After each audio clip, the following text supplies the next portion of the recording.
Fans and critics alike are gasping at the shocking revelations the FBI made inside Rick Harrison's estate. Every area of the renowned Pawn King's kingdom has been completely transformed, from the upscale restoration shop to the secret vault beneath the showroom, in a move that is changing the course of Pawn Star's history. The truth of Rick's unexpected arrest will make you reevaluate everything you've seen on television, so make sure to watch through to the very end, and wait for the last hint that could clear his name or doom him. It all started when black SUVs without license plates pulled onto gold and silver Pawn's property on a cloudless Tuesday morning. Rick's store has long been the destination for valuable collectibles, rare coins, and old guitars. However, the FBI wasn't present for a trade-in on that particular day. The front counter, maintenance bay, crew room, and even the private offices upstairs were all strewn with tactically outfitted agents. The metallic click of vault doors flying open and the sound of heavy velvet curtains being pushed aside were captured by hidden cameras in the workshop. Stacks of unregistered historic coins and artifacts were found by FBI officers inside Rick's private vault, which he had never shown on the show. These included a dusty wooden crate marked Napoleonic era, fragments of ancient Egyptian relics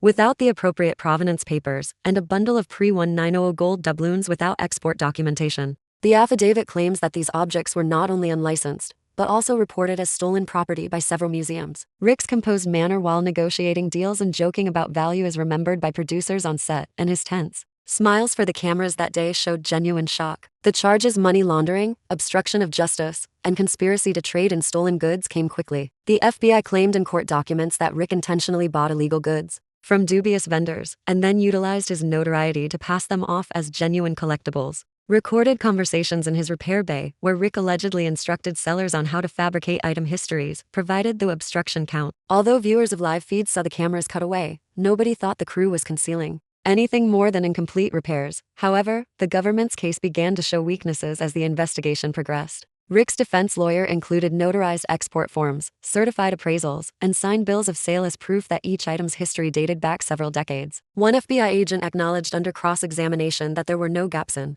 the provenance of at least half of the confiscated artifacts, which had a clear provenance in museum archives and public auction records. Rick's transactions may be supported by that mountain of documentation, but it begs the question of why the FBI disregarded those documents and arbitrarily seized everything. Employees inside the store, meanwhile, were under close observation. Previously making jokes about finessing a tricky shift knob on camera, mechanics were now being interrogated about finessing false labels. Producers hurried to edit the video, excluding any casual allusions to provenance documents that could further expose Rick. This video is currently used as evidence in 2 pending requests to suppress. Supporters surmise that the true target was the private client database, which is said to include the names of prominent collectors who are part of smuggling rings, rather than Rick's vault. What actually occurred then? According to people close to Rick, the pawn shop was a convenient front for a more complex network of illegal traders, disguised as a busy showroom. According to other insiders, Rick was set up by a rival collector who was envious of his access to rare finds and TV fame. That last finding alone, simple catalog concealed under a loose floorboard in Rick's private office, may hold the key to the truth.